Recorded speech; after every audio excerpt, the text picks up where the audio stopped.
Bonjour à tous, c'est le printemps, selon moi la plus belle saison de l'année. Du coup, j'en profite pour récolter mon dividende mensuel. Juste avant de commencer, un petit rappel, je ne suis pas un expert en investissement. Le but de la chaîne est uniquement de partager ma stratégie et je n'encourage personne à la suivre aveuglément, elle me convient très bien et à chacun de trouver ce qui lui convient le mieux. Pour pas répéter ça à chaque fois, je laisserai ces avertissements dans la description des vidéos. Voilà, c'est fait.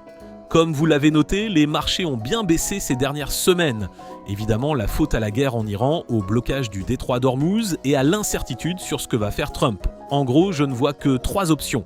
Soit les Américains y vont à fond pour finir rapidement avec des troupes au sol, soit le conflit s'éternise et on continue à se tirer dessus de temps en temps à coups de missiles et de drones. Soit un accord est trouvé pour que tout le monde ait l'impression d'avoir gagné. Bon, du coup, avec tout ça, mes investissements ont bien chuté. Étant donné que j'ai fortement renforcé mon DCA depuis le début d'année, je suis assez impacté par la baisse actuelle. Mon ETF MSCI World sur PEA a perdu environ 2000 € depuis le mois dernier. Je m'étais dit qu'au final, ça pourrait être le bon moment pour investir d'un coup toutes mes liquidités. Mais comme rien n'est certain, le MSCI World peut encore perdre 10% dans les semaines qui viennent.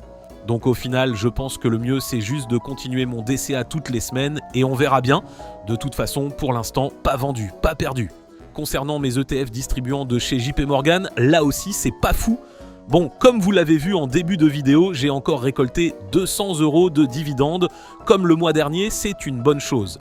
Cependant, quand on regarde les dividendes attendus pour le mois prochain, on voit que les montants seront plus bas que pour ce mois-ci. L'augmentation du capital via mon DCA devrait compenser cette baisse, ce qui fait que je devrais encore être autour des 200 € le mois prochain. Allez, on finit avec le tableau de synthèse. Comme on l'a vu, rien de bien fou ce mois-ci, les plus-values sont en baisse partout, PEA, CTO et Bitcoin. Au final, heureusement que les dividendes sont là pour tenir bon. Si on fait la somme des dividendes reçus depuis un an, ça fait environ 1400 €, c'est toujours ça de gagner. Voilà, on se quitte là-dessus, on reste positif et je vous souhaite un excellent début de printemps.